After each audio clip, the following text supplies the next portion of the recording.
7 में से एक इंसान देश का एक ऐसा टेंटेटिव है कि मेंटल हेल्थ या मानसिक स्वास्थ्य से जुड़ी समस्याओं से जूझ रहा है, तो आप इसको कितना गंभीर मानते हैं?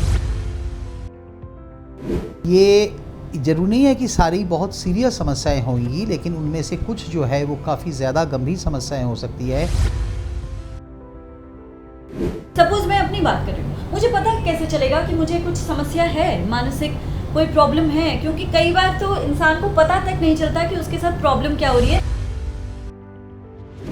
2-3 तरीक़ा से पता चल सकता है। एक तो पता चलने का ये तरीका है कि पहले कैसा चल रहा था, अब कैसे चल रहा हूँ। पहले मैं ऐसा सोचता था, अब ये सोचने में कुछ फ़र्क आ गया। अगर कोई बीमारी, अगर कोई समस्या है, तो लोग उसको सीधे ही पागल करार दे देते हैं, जिसकी वजह से भी कहीं ना कहीं डर होता है, जिसकी वजह से भी कहीं ना कहीं इंसान संकोच करता है कि अगर मैं बोलूँगा तो लोग मुझे पागल समझेंगे। को कारपेट के नीचे कबर्ड के अंदर छुपा के नहीं रखना चाहिए, इसके बारे में बात करनी चाहिए। बट हर रोज़ की लाइफ में, हर रोज़ की डेली लाइफ में जो हम लोग जो देखते हैं, मान लीजिए कि हमारे पास कोई है, यहाँ पर हम कर्म क्षेत्र हैं, यहाँ पर हम काम कर रहे हैं, या स्कूल में, कॉलेज में, फैमिली में, अगर हम किसी को देखते हैं कि इनकी ठीक नहीं लग रहा है, तो वहाँ से हमारा एंटी स्टिग्मा जो काम है वो वहीं से शुरू होना चाहिए। उनके साथ नॉर्मली बात करके देखो हम तुम्हारी मदद कर सकते हैं। नमस्कार, पीटीसी नेटवर्क के डिजिटल प्लेटफॉर्म पर आपका स्वागत है। मैं हूं वैशाली चौधरी। आज हम एक ऐसी समस्या के बारे में बात करेंगे जिससे अगर मैं कहूं कि भारत में इस समय हर 7 में से एक इंसान उस समस्या से जूझ रहा है तो गलत नहीं होगा। ये एक बहुत बड़ा आंकड़ा है जिसको डील किए जाने की ज़रूरत है। हम बात कर रहे हैं मेंटल हेल्थ यानी मानसिक स्वास्थ्य से जुड़ी समस्याओं की। एक ऐसा स्टिग्मा है खासतौर पर हमारे देश में कि इस पर कोई बात करना नहीं चाहता, जबकि होना ये चाहिए कि जितना ज़्यादा इस मुद्दे पर बात किया जाएगा लोग इसके बारे में उतने ज़्यादा जागरूक होंगे और इस चीज़ को समझ पाएंगे। लेकिन ऐसा होता नहीं। इसके पीछे वजह क्या है और हमें इन चीज़ों के प्रति, मानसिक स्वास्थ्य से जुड़ी समस्याओं के प्रति किस तरीके से ध्यान रखना चाहिए, मेरे साथ इसके विशेषज्ञ हैं। हम हैं इस वक्त पीजीआई चंडीगढ़ में और मेंटल हेल्थ यानी साइकेट्री डिपार्टमेंट के जो एचओडी हैं डॉक्टर बासु, वो इस वक्त हमारे साथ हैं और हम उनसे इस पर विस्तार में बात करेंगे। सबसे पहले उनका हम स्वागत करेंगे। सर, बहुत बहुत स्वागत है सर आपका। नमस्ते सर, जैसे मैंने अभी बताया कि आप ही ने मुझे बताया कि हर 7 में से एक इंसान देश का एक ऐसा टेंटेटिव है कि मेंटल हेल्थ या मानसिक स्वास्थ्य से जुड़ी समस्याओं से जूझ रहा है, तो आप इसको कितना गंभीर मानते हैं? ये समस्या तो नमस्कार, मुझे यहाँ पर लाने के लिए धन्यवाद। और ये एक बहुत ज़रूरी बात, अहम बात है जो हम कर रहे हैं। जैसे कि मैंने आपको अभी बताया और आपने दर्शकों को बताया कि 14% यानी कि तकरीबन हर 7 लोग में से एक को लाइफ टाइम ज़िंदगी में कभी ना कभी कुछ मानसिक समस्या होने की संभावना है। और ये ज़रूरी नहीं है कि सारी बहुत सीरियस समस्याएं होंगी, लेकिन उनमें से कुछ जो है वो काफ़ी ज़्यादा गंभीर समस्याएं हो सकती है, कुछ कम हो सकती हैं। लेकिन है ये एक चीज़ है जिसके बारे में बात करने का और इसके क्या उपाय है, क्या तरीका है, कैसे बचना है, कैसे इसका सामना करना है, इसके बारे में एक डायलॉग शुरू करने का टाइम आ चुका है जी। लेकिन सर, बात यह है कि पता कैसे चलेगा कि मुझे, सपोज मैं अपनी बात कर रही हूँ, मुझे पता कैसे चलेगा कि मुझे कुछ समस्या है, मानसिक कोई प्रॉब्लम है? क्योंकि कई बार तो इंसान को पता तक नहीं चलता कि उसके साथ प्रॉब्लम क्या हो रही है, बस वो थोड़ा सा अनईजी फील करता है। जी, पहले तो ये बताना चाहूँगा अपने दर्शकों को कि मानसिक समस्या एक प्रकार की नहीं है, कई अलग अलग प्रकार की हैं। आम तौर पे जिसको हम कॉमन मेंटल डिजीज़ या कॉमन मेंटल इलनेसेस कहते हैं, उसमें ज़्यादा तौर पे उदासी या घबराहट की समस्याएं होती है। फिर नशे की समस्याएं हैं, वो अलग चीज़ हैं। अच्छा। तो इस तरह के अलग अलग चीज़ें हैं। तो इनमें से जो आपका सवाल है कि कैसे पता चलेगा, 2-3 तरीक़ा से पता चल सकता है। एक तो पता चलने का ये तरीका है कि उनको अपने आप में ही पहले मैं कैसा था और अब मैं कैसा हूँ, दोनों में कुछ अंतर, अच्छा। जो बेसिक जो चीज़ है वो एक अंतर होना चाहिए, एक फ़र्क होना चाहिए कि पहले कैसा चल रहा था, अब कैसे चल रहा हूँ, पहले मैं ऐसा सोचता था, अब ये सोचने में कुछ फ़र्क आ गया, पहले मुझ में ये ऊर्जा थी, ये एनर्जी थी काम करने को, अब ये एनर्जी क्यों नहीं आ रही है, पहले मैं इससे डरता नहीं था, अब मैं क्यों इससे डरने लगा। यानी कि पहले और अब में जो फ़र्क है, जो अंतर है, ये एक है। ये इंसान को अपने आप को पता लग जाता है। जो आपका सवाल था, सेल्फ असेसमेंट, जी, कई बार ये भी होता है कि भाई अपने आप को इतना पता नहीं चलता, उसमें है कि दूसरों को पता चलता है। बात वही अंतर की बात है, क्योंकि वो पेरेंट्स को, फ्रेंड्स को, परिवार के और सदस्यों को, भाई बहनों को, उनको शायद ये लगे कि भाई ये पहले तो ऐसा नहीं था या पहले तो ऐसा नहीं थी, अब ये कैसी थोड़ी सी अजीब सी बातें करने लगे हैं, थोड़े से अलग अलग से रहने लगे हैं, थोड़े से इनके बोलचाल में कुछ फ़र्क पड़ा है। द डिफरेंस इज़ पहले क्या था, अब क्या है। ये अंतर होना बहुत ज़रूरी है, क्योंकि इसका कोई ब्लड टेस्ट या उस तरह का कोई मापदंड तो नहीं है, तो ये ज़रूरी है। और उसमें कई प्रकार से बिहेवियर में फ़र्क पड़ सकता है। किसी में जो पहले शांत स्वभाव के थे, अब वो चिड़चिड़ा होने लगे। पहले बाय नेचर चिड़चिड़ा थे, थोड़ा सा लोग अलग अलग इंसान के होते हैं, अब वो बड़े शांत से हो गए। दोनों प्रकार के भी हो सकते हैं। हाँ, जिनके डिप्रेशन होगा, अब नया न्यू ऑनसेट डिप्रेशन शुरू हुआ है, पहले बोलने बालने वाले थे, थोड़े लड़ झगड़ लेते थे, मस्ती टाइप थे, करते थे, अब वो बोलना कम कर दिया, खाना कम कर दिया, अपने आप में रहने लगे। तो any change which is not explained, जो कि इमीडिएट वातावरण से जिसका एक्सप्लेनेशन नहीं मिल रहा है, उससे हमारे जो है ये संदेश जागना शुरू हो जाना चाहिए, क्या ये कोई मानसिक समस्या तो शुरुआत तो नहीं है। ये बहुत इम्पोर्टेंट बात आपने बोली है वाकई। मुझे ये बताइए, सपोज मेरे किसी दोस्त को, मेरे जानकार को है और उनको नहीं समझ आ रहा है, लेकिन मुझे ऐसा, जैसे आपने कहा ना कि चेंजेस, तो मुझे समझ आ गया, मैं दूसरा हूँ और मुझे समझ आने लगा है कि उसमें कहीं, लेकिन वो मानने को तैयार नहीं है, तो मैं उसको कैसे समझाऊँ या मैं उसको किस तरह से इन्फ्लुएंस करूँ कि वो जाके किसी से, मतलब आप जैसे विशेषज्ञों के पास या किसी के पास भी जाए और अपनी चीज़ बताए, ताकि अगर कोई समस्या है तो वो सामने आए। ये अच्छा सवाल है, कठिन सवाल है, क्योंकि इसका कई बार तो सहज जवाब है कि उनको थोड़ा सा उनसे बात करो तो खुद ही, कई बार ना बंदा बोलना चाहता है। ये भी एक बात है कि कई बार ज़्यादा तौर पे हमारी एक्सपीरियंस ये कहता है कि एक्चुअली इंसान जो सफ़र कर रहा है, जिसके अंदर तकलीफ़ हो रही है,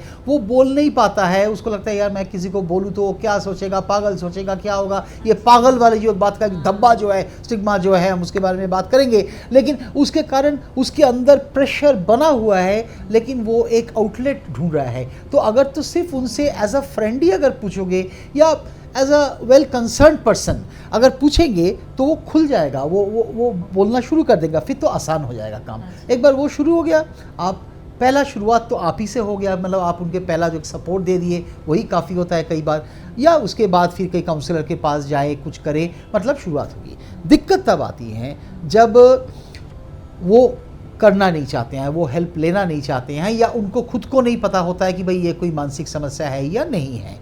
तब उसके बारे में बहुत ज़्यादा प्रेशर डाल के फ़ायदा नहीं होता है। जो कई बार लोग कि चलो हम ज़बरदस्ती तुमको डॉक्टर के पास ले जाएंगे, मेरे हिसाब से वो करना नहीं चाहिए। हर चीज़ के एक समय आता है, तो उसको समय देना चाहिए, उसके लिए दरवाज़ा खुला छोड़ना चाहिए कि भाई मैं हूँ, अगर तुम कुछ बोलना चाहते हो, कुछ दिक्कत है, कुछ परेशानी है, तो बोलो हमें। जब भी आपको लगेगा कि मैं कुछ मदद कर पाऊँगी तो मैं आपको मदद कर दूँगी। ये door open policy is very important, ताकि उनके मन में हो कि मेरे ऊपर प्रेशर भी नहीं डाला जा रहा है, लेकिन जब मैं चाहूँ मैं किसी के पास जा सकता हूँ। इसका एक ही एक्सेप्शन है, वो एक्सेप्शन ये है, अगर आपको ये लगता है कि जिनकी हम बात कर रहे हैं, मिस्टर ए समझ लो, ये वो सुइसाइडल है, या वो किसी प्रकार पे अपने आप को या किसी और को खतरे में डाल रहे हैं, अगर ये बात हो गई, फिर जिसको हम कॉन्फिडेंशियलिटी कहते हैं, उसको तोड़ना पड़ता है, क्योंकि उसमें जान की बात आ गई ना, खतरे की बात, सेफ्टी की बात आ गई।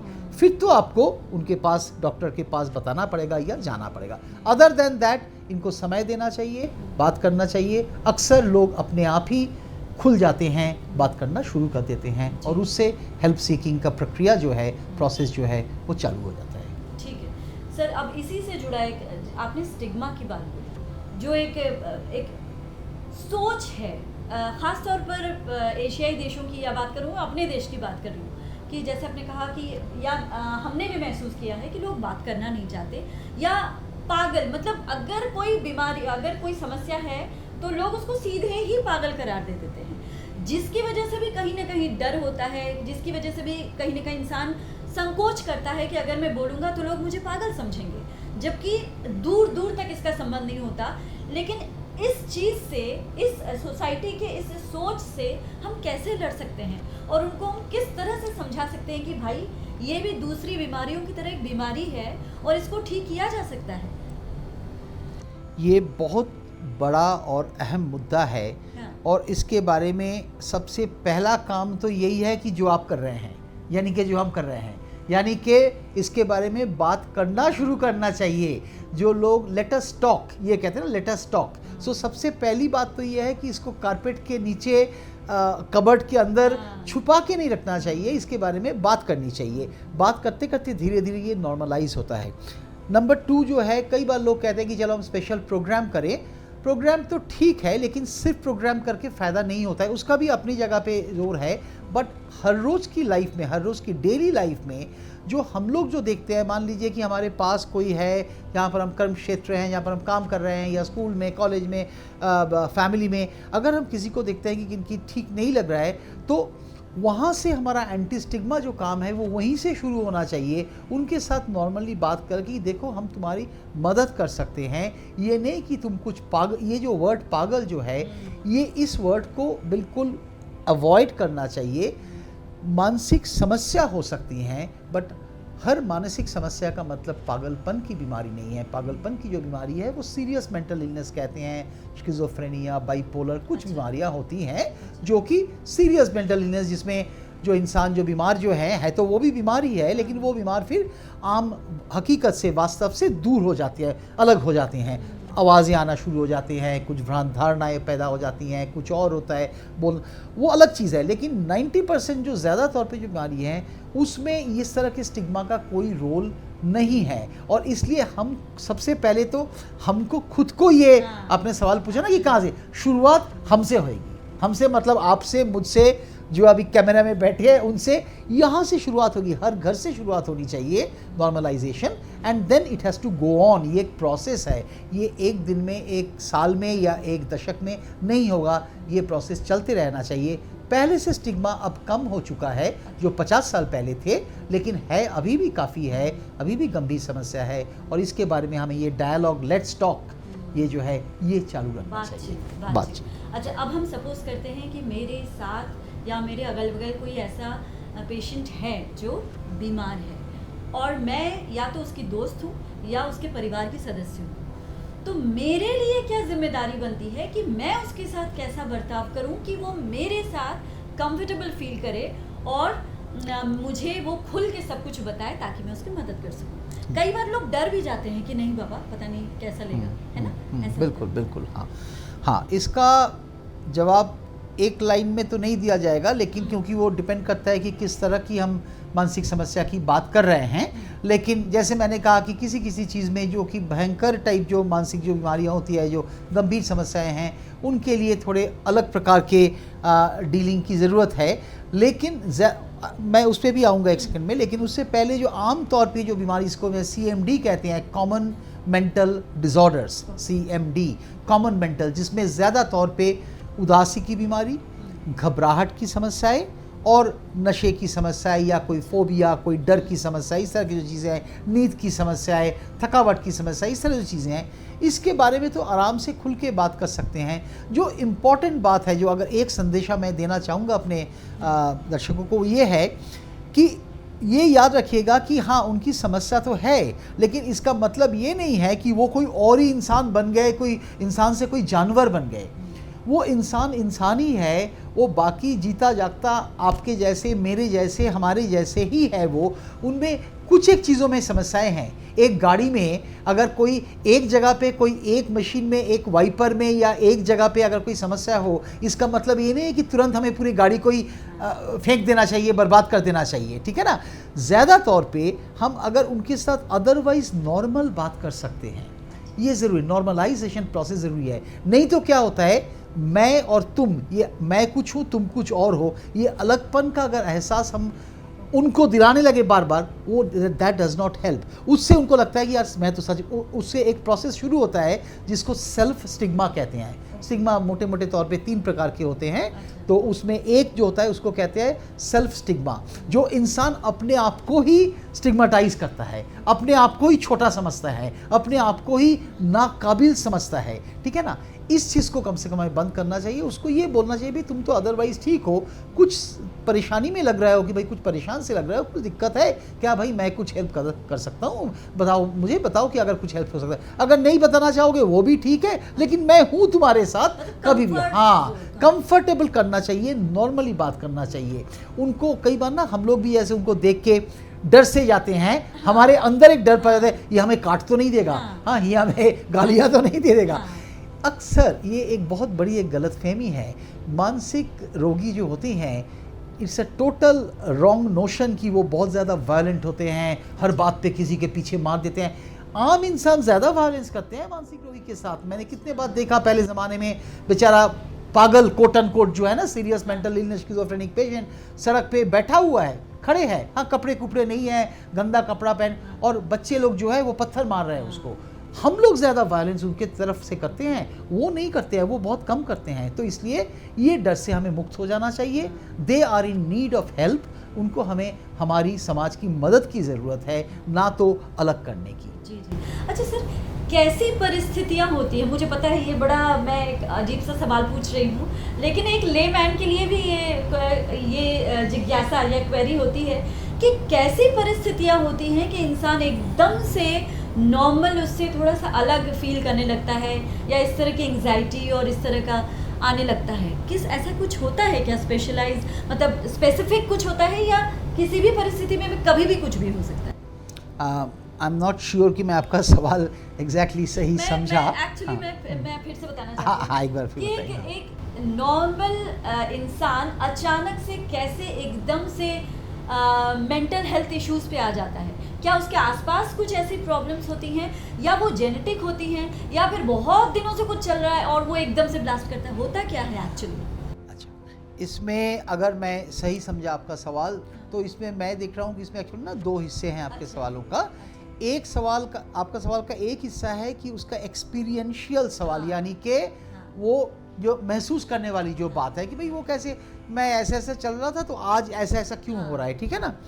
एक तो ये सवाल है। दूसरा जो हिस्सा था वो थोड़ा अलग है, वो है कि भाई उसकी शुरुआत कैसे होती है, क्या वो उसके कॉज क्या है, रीज़न क्या है, क्या वो जेनेटिक है, क्या वो पारिपार्श्विक है, वातावरण में है, तो वो थोड़ा अलग सवाल हो जाएगा। पहले मैं ब्रीफली बता दूं, ये जो एक्सपीरियंशियल पार्ट है, देखिए इसका तो जवाब जो वो सफ़र कर रहे हैं वही सही बता सकते हैं, लेकिन वही है कि उनको कुछ अलग सा महसूस होने लग जाता है। वही अंतर की बात है कि मैं पहले ऐसा था, अब ऐसा क्यों नहीं हूँ, कि क्या हो रहा है। ऑफन वेरी ऑफन ऐसा होता है कि पहला जो फर्स्ट जो एहसास जो होता है उसको एक आप अंग्रेज़ी में जिसको पजलमेंट कहते हैं, पजलमेंट, जो एक आश्चर्य सा, अजीब सा, अनोखा समथिंग, एक अजीब सा कुछ हो रहा है मेरे साथ। सबसे पहले ही बात क्लियर नहीं हो जाती। अब इनके लिए मन में भी, मरीजों के मन में बात क्लियर होने में टाइम लगता है। उनको ये समझने कि अब मैं उदास हूँ, या अब मैं घबराहट में हूँ, या अब मुझे ये रियलाइज़ करने में, या कोई मेरे पीछे पड़े हुए हैं, या मेरे कानों में ये आवाज़ें आ रही है जो बाद में जो फुल फ्लेजेड बीमारी का रूप धारण कर लेता है। एक दिन में रातों रात यूजुअली ऐसा नहीं होता है। शुरू का पार्ट होता है a state of some confusion, हाँ, परप्लेक्सिटी, कुछ अनोखा सा कोई अनुभव, कुछ और हो रहा है, पता नहीं चल रहा है क्या हो रहा है। ये एक अनसर्टेनिटी आप कह सकते हैं, अनिश्चय कुछ हो रहा है, and that is not good, क्योंकि उसको उस समय समझ में नहीं आता कि क्या हो रहा है। That part is a difficult part. ना तो वो खुद समझ सकता है, फिर वो दूसरों को क्या समझाएगा, है ना। तो एक तो ये एक्सपीरियंस की बात हुई, बट धीरे धीरे वो एक आकार लेना, एक रूप लेना शुरू कर जाता है, जब उसको लगता है कि भाई या तो डिप्रेशन वाली विचार शुरू हो जाता है कि मैं कुछ भी नहीं हूँ, मुझे बचना नहीं चाहिए, मुझे मर जाना चाहिए, ये है वो है, गिल्ट फीलिंग, या घबराहट वाली बात, वो फिर धीरे धीरे एक रूप ले लेता है, एक बीमारी का रूप ले लेता है। सेकंड जो पार्ट जो था वो कठिन सवाल है, लेकिन उसका सिंपल आंसर ये है कि कुछ जेनेटिक हिस्सा भी है, लेकिन सारा जेनेटिक नहीं है, और कुछ एनवायरमेंटल भी हिस्सा है। काफ़ी अहम रूप में एनवायरमेंटल भी पार्ट इसका होता है, जो कि वातावरण में जो पार्ट है, जो स्ट्रेस जो आजकल बात करते हैं हम, हर कोई स्ट्रेस के बारे में बात करते हैं, कितने सारे रूप के स्ट्रेस है। अभी आप ये एग्ज़ाम गोइंग के बारे में आप देख ही रहे हैं कि जो ये भारत के अलग अलग जगह पे कोटा का नाम ज़्यादा आ जाता है क्योंकि वहाँ पर सबसे ज़्यादा हो रहा है अनफॉर्चुनेटली। हाँ, लेकिन कई और जगह में भी तो स्ट्रेस तो हज़ारों रूप के हैं। Financial stress, marital stress, interpersonal stress, job related occupational stress, पढ़ाई का स्ट्रेस। तो एक तो स्ट्रेस का एक बड़ा एक कारण वो है, और भी कई चीज़ें हैं। परवरिश एक बहुत बड़ा एक मुद्दा होता है कि उसकी परवरिश कैसे हुई है, उसमें उसने छोटी उम्र में परिवार को कैसा देखा है। क्योंकि अगर अच्छा परिवार हो, स्ट्रॉन्ग परिवार हो, तो वो एक बफरिंग बन जाता है, उसमें उसके लिए उसके मन में एक बफर, एक जोर बन जाता है जो प्रोटेक्टिव फैक्टर बन जाता है। तो कुछ तो प्रोटेक्टिव फैक्टर्स हैं जेनेटिकली ऑल्सो, कुछ प्रोटेक्टिव फैक्टर्स हैं और कुछ जो कि वल्नरेबिलिटी फैक्टर्स हैं जो उसको, तो ये दोनों के बीच में संघर्ष चलता रहता है। जिस समय जो वो वल्नरेबिलिटी वाले जो फैक्टर्स हैं, जब ये जैसे दो देशों के बीच में जो लड़ाई चलते रहते हैं ना, तो उसमें एक देश अटैक कर रहा है, दूसरा देश प्रोटेक्ट कर रहा है। तो जब एक कभी जीत जाता है, जब अटैक ज़्यादा हो गया, तब वो आप कह सकते हैं कि तब वो बीमारी रूप में आ जाती हैं। सो कुछ जेनेटिक, कुछ नेचर एंड नर्चर। पहले हम लड़ाई करते थे नेचर वर्सेस नर्चर कि भाई ये जेनेटिक है या एनवायरमेंटल है। अब हम कहते हैं ऐसा नहीं है, दोनों चीज़ें हैं।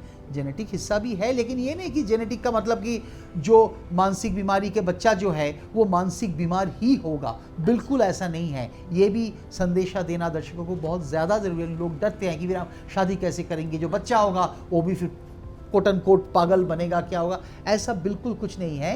ये मल्टीफैक्टोरियल होते हैं, उसमें एक थोड़ा सा इंक्रीज रिस्क ज़रूर रहेगा, लेकिन बिल्कुल ज़रूरी नहीं है कि उनमें मानसिक रूप बीमारी जो है उसका रूप धारण करेगा। उसका फैक्टर होगा स्ट्रेस, बाकी फैक्टर्स उसके पर्सनालिटी, उसके कोपिंग स्किल्स, उसके बफरिंग फैक्टर्स, उसके सोशल सपोर्ट, उसके पारिवारिक और बाकी चीज़ों में प्लस पॉइंट्स क्या हैं, ये सारा मिल मिला के तब इसका रिजल्ट निकलेगा। सर, आजकल ये जो जॉइंट फैमिलीज की कमी है या एकल परिवारों का बढ़ना है, क्या ये भी एक रीज़न है इन तरह की समस्याओं के बढ़ने का? हाँ जी, ये भी एक रीज़न है, अनेकों में एक रीज़न है। हम ये नहीं कह सकते हैं कि सिर्फ इसी के कारण मानसिक समस्याएं इतना ज़्यादा पैदा होगी, लेकिन जैसे मैं पहले कह रहा था, जॉइंट फैमिली का उनकी अपनी दिक्कतें भी थी, अपनी परेशानियां भी थी, कई चीज़ें थी वो, लेकिन एक बहुत बड़ा एक अहम एक फ़ायदा था कि वो एक बफरिंग का सिस्टम होता था, अपने आप में एक सोशल सपोर्ट का, एक माइक्रो लेवल का। उसके लिए आपको बृहत्तर समाज में जाने की ज़रूरत नहीं थी। भाई फैमिली के अपने अंदर ही बड़े पॉजिटिव चीज़ें बने होते थे। जो छोटे बच्चा, उसका जब स्ट्रेस हो गया, वो दादी माँ नानी माँ जो थे वो कितने सारे स्ट्रेस को दूर कर देते थे, कहानी सुना देते थे, बड़े अच्छी पुरानी कहानियाँ कुछ करके उनमें मन में मनोबल पैदा कर देते थे। जब किसी का कोई रोना आ गया तो उनके पास आ गए, उनको हिम्मत जुटाते थे, उनको ऐसे करके कई सारे जो हैं वो काफ़ी अच्छा उसका, जिसको हम सपोर्ट सिस्टम कहते हैं, अब उसकी कमी हो गई है। क्योंकि अब इंसान जो अलग अलग हो गए, फैमिली में कोई कहीं, किसी का कुछ नहीं है, तो उस हिसाब से कुछ तो डेफिनेटली रोल है उसका, अलॉन्ग विथ अदर फैक्टर्स, बाकी समस्या के साथ मिलकर। सर, फिटनेस, एक्सरसाइज, योग, ये चीज़ें, इन चीज़ों से मतलब मानसिक स्वास्थ्य से जुड़ी प्रॉब्लम्स को से जूझने में कितनी मददगार साबित होती है? जनरल वे में देखा जाए तो ये सारी जो चीज़ें हैं, ये मददगार हैं, इससे हेल्प मिलती हैं। ये एक नॉन स्पेसिफिक वे में, जनरल वे में सभी के लिए फ़ायदेमंद है। सिर्फ मानसिक नहीं, शारीरिक हेल्प के भी, किसी के लिए भी एक्सरसाइज करना, शारीरिक एक्सरसाइज करना या मानसिक रूप पे योगा कह लीजिए, या किसी भी प्रकार के, ये नहीं कि हर किसी को योगी बनना है, हर किसी को कोई उस तरह के कोई हाई लेवल ऑफ मेडिटेशन करना है, लेकिन कुछ भी करे, कुछ देर के लिए नेचर के पास बैठे, प्रकृति के पास बैठे, ये बहुत फ़ायदेमंद है। ये जेनरिक रूप पे एक प्रोटेक्टिव फैक्टर हैं जो कि डेफिनेटली हमें हेल्प करना चाहिए। आजकल एक काफ़ी बातचीत चल रही है विदेशों में, उसको कहा जा रहा है कि पब्लिक मेंटल हेल्थ। जैसे पब्लिक हेल्थ होती है ना, पब्लिक हेल्थ जो जैसे ये सैनिटेशन, हाइजीन, ये जो चीज़ें हैं ना पब्लिक हेल्थ, जिसके अंदर आता है पानी साफ़ रखना, सीवरेज साफ़ रखना, हवा साफ रखना, एयर में पोल्यूशन कम होना, ये सारे जो पब्लिक हेल्थ में आता है। तो आजकल हम कह रहे हैं कि पब्लिक मेंटल हेल्थ, जो कि मेंटल हेल्थ के अच्छा पॉपुलेशन लेवल पे फ़ायदा करने के लिए, उसमें जो आप कह रहे हैं इसका अहम रोल आता है। वही है कि एक्सरसाइज, मन को शांत रखना, कुछ म्यूज़िक सुनना, कुछ अच्छी चीज़ें पाठ करना, कुछ लोगों को थोड़ी बहुत मदद करना अगर कर सकते हैं तो, कुछ योगा या कुछ भी, हाँ जी, पशुओं को भी, बिल्कुल बिल्कुल बिल्कुल, हर एक चीज़ से, मतलब कि कई चीज़ों से एट द पब्लिक लेवल, यानी कि ये जो चीज़ों का फ़ायदा क्या है, यह पॉपुलेशन लेवल पे फैला सकते हैं। भी देखिए, जिनका तो इंडिविजुअल मानसिक बीमारी होगी, वो तो फिर इंडिविजुअल उसका इलाज होगा, वो फिर डॉक्टर के पास या साइकोथेरेपिस्ट के पास, काउंसलर के पास वो अकेला जाएगा, अकेली जाएगी, वो उसका इलाज 1-to-1 में होगा। और हम जो अभी बात कर रहे हैं, ये पब्लिक लेवल की बात कर रहे हैं, पॉपुलेशन लेवल, इसका जो फ़ायदा है ये बहुत बड़ा फ़ायदा है at a general level. Specific अगर कोई किसी का कोई बीमारी होगी तो उसका स्पेसिफिक इलाज करने के लिए मेंटल स्पेशलिस्ट के पास आना पड़ेगा। बस सर, एक बहुत बड़ा सवाल मेरे एकदम से आया, मैं वक्त भी आपका ले रही हूँ। क्या मानसिक बीमारी, अब जैसे कोई बीमार हो गया, उसको लगा अब मैं कभी ठीक नहीं हूँ, क्या ऐसा होता है? क्या वो पूरी तरह से ठीक हो सकता है ट्रीटमेंट के जरिए? बिल्कुल ठीक हो सकता है, पूरी नॉर्मल, बिल्कुल ठीक हो सकता है। अगेन, मानसिक बीमारी यहाँ पर हम एक जनरल ब्रॉड बेस पे ले रहे हैं। जैसे मैंने कहा कि उसमें अलग अलग बहुत सारे प्रकार के मानसिक बीमारियाँ होती हैं, एक तरह तो नहीं है, बहुत सारे हैं। तो उसमें से लाइक ऑल बीमारी, कुछ बीमारियाँ कठिन होती हैं जिनको इलाज पूरा करना मुश्किल होता है, लेकिन तब भी उनका भी इलाज है। ऐसा कोई भी बीमारी नहीं है जिसका कोई भी इलाज नहीं है, ज़ीरो इलाज है, वो ऐसा नहीं है। इवन बड़े से बड़े जो खतरनाक से खतरनाक मानसिक बीमारी को भी आज के दिन में टेक्नोलॉजी और बाकी जो दवाई में काफ़ी फ़र्क पड़ गया, साइकोलॉजी में, काउंसलिंग में, उसका भी इलाज है। और जो आम तौर पे जो बीमारी हम कॉमन जो देखते हैं, CMDs, कॉमन मेंटल डिसऑर्डर्स जो देखते हैं, उसमें तो 100% सही हो सकते हैं। ये पॉजिटिव मैसेज देना बहुत ज़्यादा ज़रूरी है। ये नहीं कि एक बार बीमार तो हमेशा बीमार, बिल्कुल ऐसा नहीं है। कितने सारे लोग हैं जो कभी ज़िंदगी में चलते हुए, ज़िंदगी के राह में कभी कभी कुछ बीमारी हुई थी, कभी परेशानी में थे, लेकिन आज वो बिल्कुल सही, सुंदर, ज़िम्मेदार ज़िंदगी बिता रहे हैं, अपनी ज़िम्मेदारियाँ निभा रहे हैं, मैरिड हैं, बच्चे हैं, काम कर रहे हैं, समाज में बिल्कुल बिल्कुल बिल्कुल आते हैं। बहुत सारे ऐसे हैं जिनको आज के दिन में हम मरीज़ और कह नहीं सकते, उनको मरीज़ कहना ही नहीं चाहिए। मैं तो सबको आजकल जो मेरे OPD में जो आते हैं आउटडोर में, ज़्यादा तौर पे उनके साथ तो हम एक आम इंसान जैसे हम गपशप मारते हैं, बात करते हैं, कैसे हैं, घर के बारे में पूछते हैं। तो फिर हाँ, चलो किसी की कोई दवाइयाँ चल रही हैं, कुछ चल रही हैं, वो हमने फॉलोअप में दे दिया। लेकिन वही है कि एंटी स्टिग्मा में हमें पहले अपना दिल को साफ़ करना बहुत ज़रूरी है। अपने दिल में ये बात होनी चाहिए कि भाई आप आज बीमार हो या आज आपकी परेशानी है, लेकिन इसका मतलब ये नहीं है कि आप हमेशा ही ऐसा रहेंगे, बिल्कुल नहीं। वाकई बहुत बहुत अहम बात आपने बोली, क्योंकि अक्सर मरीजों के मन में यही डर लगा रहता है कि क्या मैं ठीक कभी हो पाऊंगा या हो पाऊंगी। लेकिन जैसा सर ने कहा कि ऐसा बिल्कुल नहीं है। तो अगर आपके दिमाग में ऐसा कुछ चल रहा है या आप इस तरह की किसी समस्या से जूझ रहे हैं, तो प्लीज़ बात कीजिए। सर, तमाम जो डाउट्स थे या तमाम इस तरह की बातें थी जो एक आम इंसान सोचता है, उसका आपने इतनी खूबसूरती से और इतने आसान शब्दों में समझाया है, इसके लिए आपका बहुत बहुत शुक्रिया सर। बहुत बहुत शुक्रिया आपको भी। कुछ कहना चाहेंगे हमारे दर्शकों को इस समस्या से जुड़ा? नहीं, जैसे मैंने वही कहा कि मैं उसी कह के ख़त्म करूँगा कि भाई लेट अस टॉक, इसको छिपा के फ़ायदा नहीं है। ये एक चीज़ है जिसका हल हो सकता है और हम सबको मिलके इसके बारे में बात करनी चाहिए। जो कदम उठाना है वो कदम उठाना चाहिए और एक पॉजिटिव ज़िंदगी, स्ट्रेस तो ज़िंदगी का एक हिस्सा है, लेकिन उसको मान के भी हम एक पॉजिटिव ज़िंदगी जी सकते हैं, उसके और पे चलना चाहिए। जी, नमस्कार। बहुत बहुत शुक्रिया सर, बहुत बहुत शुक्रिया। तो देखा आपने कि मानसिक स्वास्थ्य या मेंटल हेल्थ से जुड़ी बातें जो हैं वो कितनी रोचक भी हो सकती हैं सुनने के लिए या समझने के लिए। ये हमारी आज की बातचीत से आपको समझ आ गया होगा। इजाज़त दीजिए, नमस्कार।